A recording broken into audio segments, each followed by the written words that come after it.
여러분이 잘 아는 엘리야와 사르밧 과부의 이야기입니다.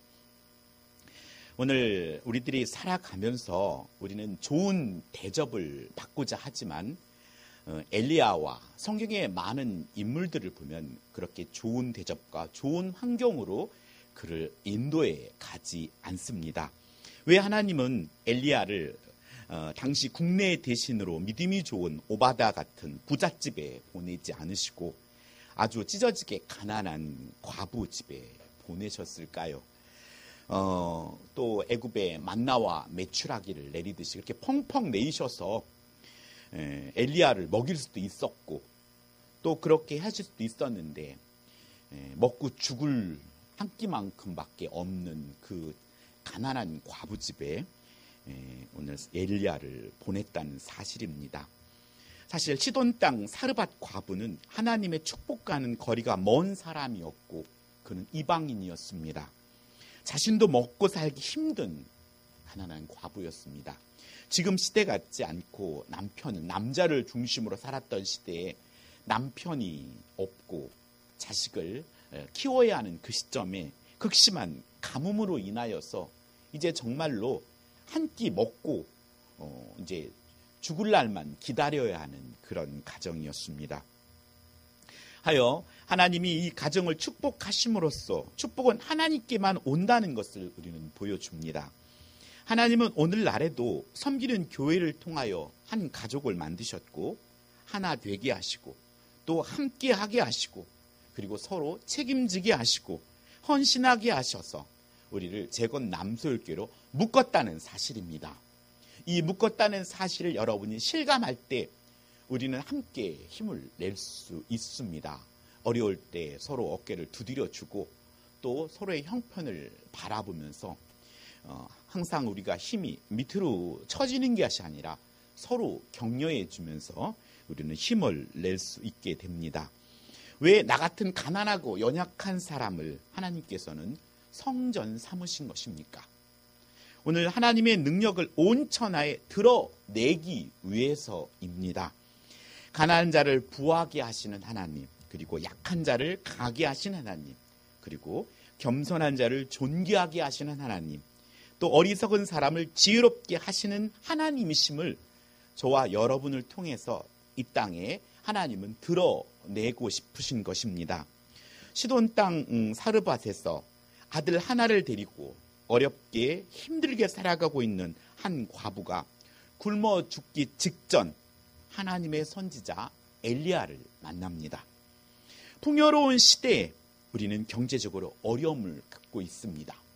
풍요 속에 빈곤이란 말이 있습니다. 말씀은 많지만 말씀을 듣지 못하는 영적 아사 상태에 현대인들은 노출되어 있습니다. 여러분, 비가 안 와도 물이 없지만 홍수가 넘쳐도 마실 물이 없습니다. 진정 내 목을 축여주고 내게 이 갈증을 해소해줄 말씀이 내게 절실히 필요하다는 것입니다. 이때 우리는 누구를 만나느냐에 따라서 축복이 되기도 하고 저주가 되기도 한다는 사실입니다. 그런데 사르밧 가정의 과부의 가정은 하나님의 사람을 만남으로 가뭄이 끝나기까지 요술 램프처럼 통의 밀가루와 또 병에 기름이 마르지 않고 계속해서 나옴으로 굶주림의 가난에서 건짐을 받았고 또 그 가정이 구원의 놀라운 축복에 받았다는 사실, 이것이 여러분과 함께 은혜를 나누고자 하는 것입니다. 오늘 첫 번째 은혜를 나누고자 하는 것은 엘리야의 순종입니다. 엘리야는 죽음을 보지 않고 불병거와 불마차를 타고 하늘로 올리움을 받은 하나님의 선지자입니다. 특히 말라기서의 4장 5절에는 여호와의 크고 두려운 날이 이르기 전에 내가 선지자 엘리야를 너에게 보내리니 라는 말씀을 통해서 예수님의 오심을 준비한 세례 요한을 예표한 선지자를 대표하는 인물이 엘리야입니다. 이 같은 선지자가 될 수 있었던 비결은 그가 하나님 말씀에 철저하게 순종했기 때문입니다. 순종. 그래서 순종이 제사보다 낫다고 말하는 것입니다.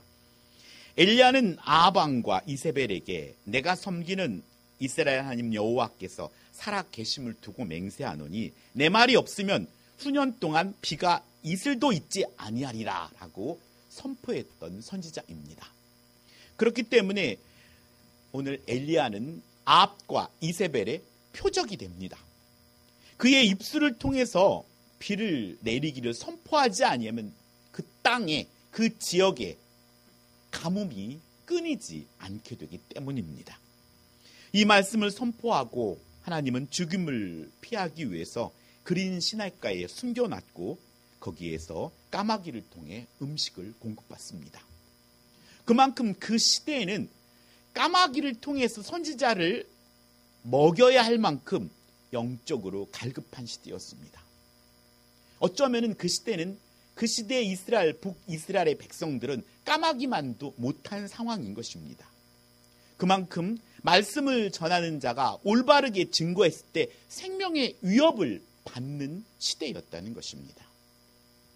오늘 우리들도 하나님의 말씀을 존귀하게, 내가 진실로 그 말씀을 사모하며 받을 때 하나님의 말씀은 진정한 생수가 됩니다. 물이 변하여 포도주가 되듯이 말씀이 강단을 뛰게 흘러가지만 여러분이 사모함으로 받을 때 그것은 여러분의 인생에 더 맛있는 말씀으로 변화된다는 사실입니다.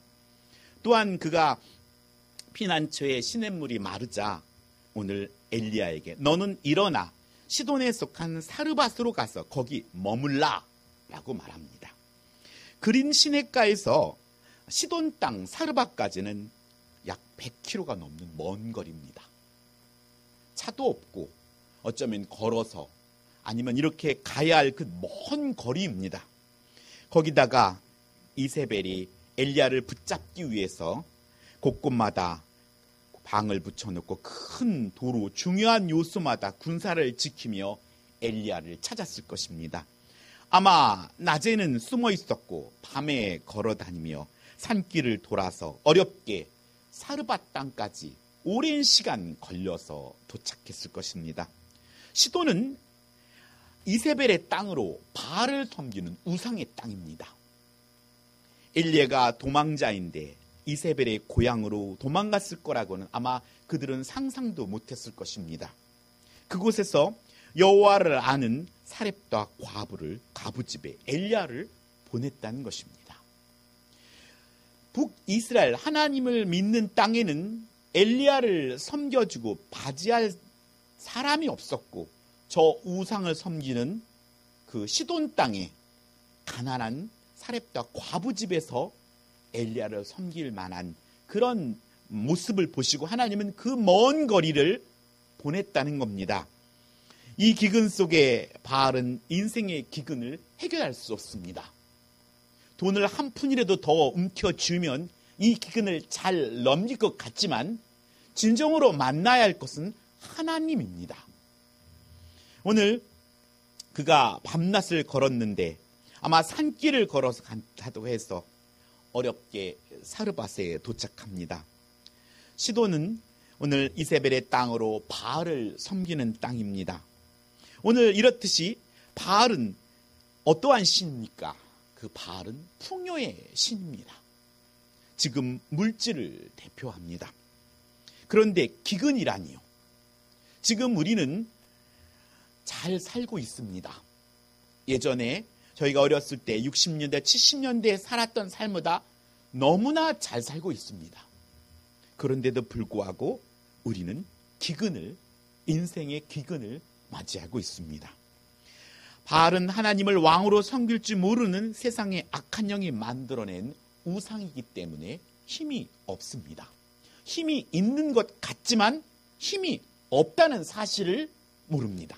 그것이 바로 악한 영의 거짓이라는 것을 우리는 잊지 말아야 합니다. 하나님은 기근을 주관할 뿐 아니라 기근 속에서도 사람을 살릴 수 있는 분이 하나님입니다. 우리는 이 대조를 한 복판에서 이 아합과 이세벨이 잘못된 선택을 증명함으로써 많은 사람들을 죽게 돌아오게 하는 책임을 우리에게 맡겨졌다는 사실을 믿으시기 바랍니다. 우리의 가치관이 믿지 않는 사람과 똑같이 살아간다면 우리는 세상에 하나님의 자녀다움을 드러낼 수가 없습니다. 우리는 하나님을 나의 왕으로 섬기는 하나님 백성으로 세상 사람들에게 하나님의 나라를 알려주고 하나님의 백성으로 돌아오도록 부르심을 받은 사람입니다. 지금 여러분은 말씀을 듣는 자이지만 남은 6일 동안은 여러분이 삶의 자리에서 설교자가 되는 것입니다. 제가 이 강단에 나왔지만 여러분은 이제 삶의 그 자리에서 설교자로 서게 된다는 사실을 여러분 알으셔야 합니다. 목사인 저는 지금 설교자로 있지만 남은 6일은 기도자가 되어서 여러분을 응원할 것입니다. 여러분이 여러분의 삶의 현장에서 마음껏 하나님을 증거할 수 있도록 말입니다. 엘리야는 하나님께서 명하신 시돈 땅 사르밧에 도착할 쯤 아마 옷은 헤어지고 얼굴은 초췌하고 아마 거지 같은 모습으로 사르밧 과부를 만났을 것입니다. 하나님의 일을 행함에 있어서 가장 힘들고 어려운 일은 내 안에 살아있는 나입니다. 내가 이 일을 하는데 왜 이 상황이 나아지지 않는 것인가 하여서 항상 무언가 그 조건적인 바람이 항상 내 안에서 어렵게 됩니다.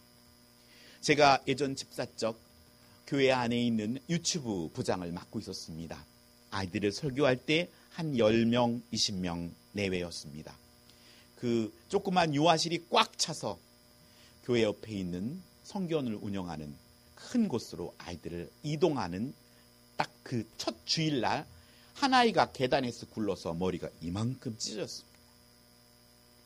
그래서 그 아이를 예배를 끝나고 가는 길에 그래서 그 아이가 성교원에 다니는 아이였고 또 그 아이의 부모님은 집사님이셨고 그래서 그 아이를 예배가 끝났으니까 안고서 병원으로 뛰어갔습니다. 그 아버지는 그 아들을 꼬매는 것을 참아 볼 수 없어 제가 아기를 안고 꼬매었습니다. 그때 제게 마음속에 하나님, 제가 하나님이 기뻐하려고 이렇게 더 좋은 곳으로 또 좀 더 넓은 곳으로 이동하는 첫날 어찌 이런 일이 벌어지나요? 라는 마음속에 하나님께서 주시는 마음은 그래, 이번 계기로 더 하나님 복을 주실 거야. 이 고비를 넘어가야 돼. 넘어가야 돼. 요즘 최근에 저희 교회 앞에 주차 단속이 심해졌습니다. 교회 앞쪽에 있는 것만으로 딱지를 끊기 시작하는 거예요. 어제도 와서 끊고 계속해서. 오늘 어쩌면은 우리 교회가 꿈틀꿈틀 뭐가 움직이는 게 있는가 보다. 나쁘게만 생각할 것이 아니라 분명히 우리가 이런 고비를 우리가 질서도 잘 지키면서 정말 이 지역사회에 저 교회는 뭔가 질서도 잘 지키면서 뭔가 하나님의 복음을 증거하는 그런 교회구나. 이런 모습을 우리가 더 선한 부분으로 이 모습들을 잘 이겨내야 하고 또 뭔가 막고 방해하는 것들이 있다면 그 배후에 뭔가 하나님이 기뻐하는 일들이 속에서 일어나고 있구나 라는 좋은 의도로 우리가 바라보면 좋을 것 같습니다. 오늘 우리는 정말 여러 가지 어려운 경제 상황 속에 있습니다. 그러나 너무 힘들어하기보다 여러분이 마음속으로 기뻐하시기 바랍니다. 하나님은 이러한 것들을 통해 우리를 훈련하고 있다는 사실입니다. 하나님은 우리에게 말씀하십니다. 문제가 없는 삶을 구하지 말고 그 문제를 통해 주님의 임재를 느낄 수 있는 축복의 기회로 바꾸는 믿음의 주인공이 되라고 말입니다.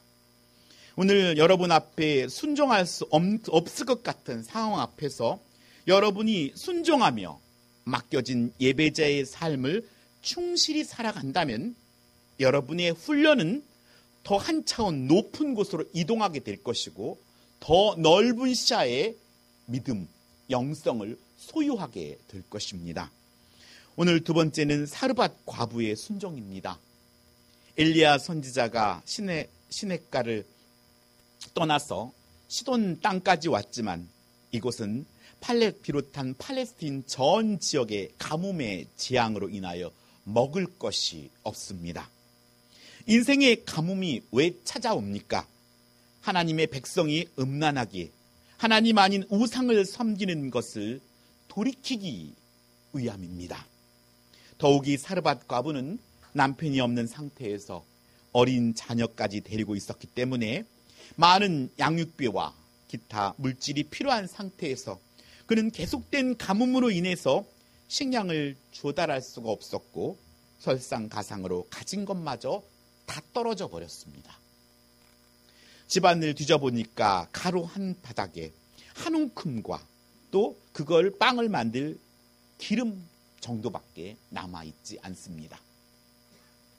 마지막으로 이 과부가 생각하고 온 것은 남은 가루와 기름을 싹싹 긁어서 아마 빵을 구워 어린 아들과 음식을 해먹고 아마 죽을 때까지 기다리는데 아마 그 어머니에게서 가장 힘든 것은 굶어 죽어가는 아들을 보는 것만큼 고통스러운 것은 없었을 것입니다.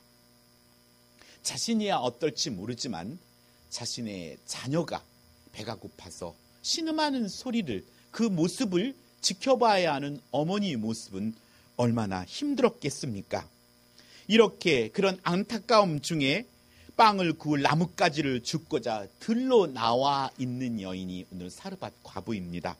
그랬다가 엘리야 선지자를 만납니다. 이 같은 모습은 오늘 우리의 형편과 비슷합니다. 코로나19 이후 우리는 우크라이나와 또 러시아 전쟁 또 IMF 때보다 더 어려운 경제 위기를 맞고 있습니다.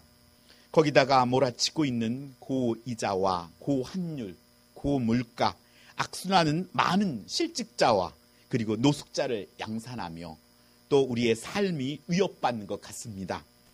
미국의 고강도 긴축과 러시아, 우크라이나 전쟁의 장기화로 산유국이 감산 등 대외 여건이 악화로 인해서 고물가, 고금리, 고환율이 지속되고 수출과 소비 모두 위축되고 한국 경제의 성장 동력이 약화될 수밖에 없는 시점입니다. 이 어려운 상황일수록 우리의 믿음이 시험을 받게 된다는 것입니다. 돈을 잘 벌고 여유로울 때 하나님께 헌금을 내고 물질을 내는 것 그렇게 어렵지 않습니다. 하지만 사는 것이 어려워질 때 하나님께 물질을 드리는 것은 우리 안에 많은 어려움을 주게 됩니다. 사극에 나온 양반처럼 엘리야는 나뭇가지를 줍는 여인에게 그릇에 물을 조금 가져다가 나를 마시게 하라 라고 소리를 지릅니다. 여인은 지금 누군가의 이야기를 들어줄 상황이 아님에도 불구하고 그 사르밧 여인은 물을 뜨러 갑니다. 그런데 웬걸 오늘 그때 엘리야는 그녀를 아주 벼랑 끝에 세웁니다. 내 손에 떡 한 조각을 내게로 가져오라 라고 말합니다. 자신의 남은 그 떡 한 개를 달라는 것입니다. 오늘 엘리야는 분명 하나님으로부터 사르밧 과부에게 명하여 내게 음식을 주게 하였다고 말씀하신 바가 있습니다. 여기에 은혜가 있습니다. 하나님의 사랑은 사람을 가리지 않고 누구에게나 공평하게 주어집니다. 하지만 어떤 이는 하나님의 말씀에 순종하는 자가 있고 어떤 이는 순종하지 않는 자가 있다는 것입니다. 사르밧 여인은 엘리야가 하나님을 섬기는 자로 알고 당신의 하나님 여호와의 사심을 가리켜 맹세하노니 나는 지금 떡이 없습니다. 떡을 먹을 떡이 없을 뿐 아니라 통에 조금 남은 가루와 병에 조금 남은 기름으로 마지막 떡을 사랑하는 아들과 함께 만들어 먹고 그 후에 죽으려고 지금 나뭇가지를 줍는 중입니다. 라고 정직하게 말합니다. 엘리야는 과부에게 재차 말합니다. 그렇게 걱정하지 마십시오. 두려워하지 마십시오. 집에 들어가서 방금 말한 대로 음식을 준비하시오. 그리고 음식을 만들어지면 먼저 한 조각을 내게 가져오고 그 후에 아들과 함께 먹도록 하시오. 한 사람 먹을 만큼의 양밖에 없는데 그걸 먹고 나서 어떻게 아들과 그 여인이 먹을 수 있는 겁니까? 그런데 또 말합니다. 내가 이 땅에 비를 다시 내릴 때까지 그 통에 밀가루나 병에 그 병의 기름이 떨어지지 아니하리라. 이 말씀을 사르밧 과부는 믿습니다. 여러분의 삶 속에 이 말씀이 믿어져야 합니다. 사르밧 과부에게는 한 끼 분량의 양식만 남았습니다. 그 외엔 더 이상 희망이 없습니다. 그런데 그것마저 엘리야가 달라는 것입니다. 하나님의 요구입니다. 하나님의 말씀을 전하는 자는 모질게 달라고 합니다. 오늘 저는 여러분에게 달라고 합니다. 왜냐하면 하나님이 여러분을 책임져 줄 거기 때문입니다. 하지만 제가 약한 부분 중에 한 부분이 제가 집사 생활을 해봤기 때문에 성도들의 마음을 잘 압니다. 그래서 때로는 모질게 못할 때가 많이 있습니다. 하지만 믿음으로 여러분께 구할 때 여러분이 순종하는 것이 복입니다. 오늘 예배를 드리라고 하고 양육을 받으라고 하고 순모임을 하라고 하고 성경을 읽으라고 하고 또 기도를 하라고 합니다. 그것은 제 요구가 아니라 저를 통한 하나님의 요구라는 사실을 여러분이 믿음으로 받으시기 바랍니다. 하여 지금까지 어려웠고 이제 벼랑 끝까지 생각했는데 그래서 삶을 포기할 수밖에 없고 이 정도까지만 하고 자신이 한계를 그어 놓았는데 오늘 엘리야를 통해서 그 남은 떡 하나를 달라는 것입니다. 오늘 이렇게 더구나 죽어가는 사랑하는 아들을 보아야 한다는 두려움에 처해 있는 그날 하나님은 엘리야를 통해 그것마저 달라는 그 여인의 신앙은 벼랑 끝에서 시험을 받게 된다는 사실입니다. 그러나 무서운 궁지에서라도 그 여인은 마지막 떡 한 조각을 나누어 먹자는 낯선 사람의 요구에 응함으로써 그의 신앙을 증거하였다는 것입니다. 내 신앙을 증명할 수 있는 방법은 무엇일까요? 여러분에게 한번 물어보길 바랍니다. 사르밧 과부는 너희는 먼저 그의 나라와 그의 의를 구하는 삶을 살아가는 최고의 본을 보여줍니다. 주님은 전폭적으로 의지하고 순종하면 하나님은 우리의 모든 삶을 돌보시고 그 어떤 위기와 고난에서도 건져주시는 하나님이라는 사실을 여러분이 믿어야 합니다. 그것을 믿지 못하면 우리는 하나님께 내어놓을 수 없고 우리의 신앙은 더 이상 성장할 수 없습니다. 사도 바울도 예수님을 구주로 영접하고 생명의 복음을 전하다가 얼마나 많은 고통과 또 위협과 매맞음과 죽음의 위기를 넘겼는지 모릅니다. 그런 숱한 고난과 위기를 경험하면서 함께 하시는 임마누엘의 하나님이 자신을 눈동자같이 지켜주시고 돌보시는 것을 체험으로 깨닫게 됩니다. 성도는 고난 속에 신앙이 성숙해집니다. 고난이 없고 훈련이 없다면 그것은 유기된 자입니다. 오늘 성도는 고난이 올수록 하나님을 의지하게 됩니다. 신앙생활을 하나님을 믿고 의지하면서 하루하루 살아가는 것입니다. 그러므로 신앙이 성장한다는 것은 하나님을 향한 믿음과 그리고 하나님을 의지하는 마음이 어제보다 더 강해진다는 뜻입니다. 여러분의 신앙은 어제보다 작년보다 더 강해졌고 견고해졌습니까? 우리 자신에게 물어봐야 합니다. 사도 바울은 고린도후서 1장 8절로 10절에 이렇게 고백합니다.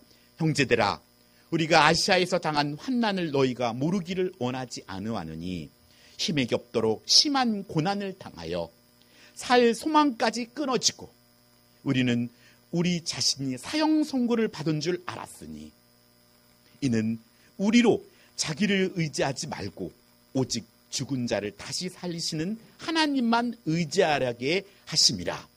그가 이같이 큰 사망에서 우리를 건지셨고 또 건지실 것이며 이후에도 건지시기를 그에게 바라노라 라고 고백합니다.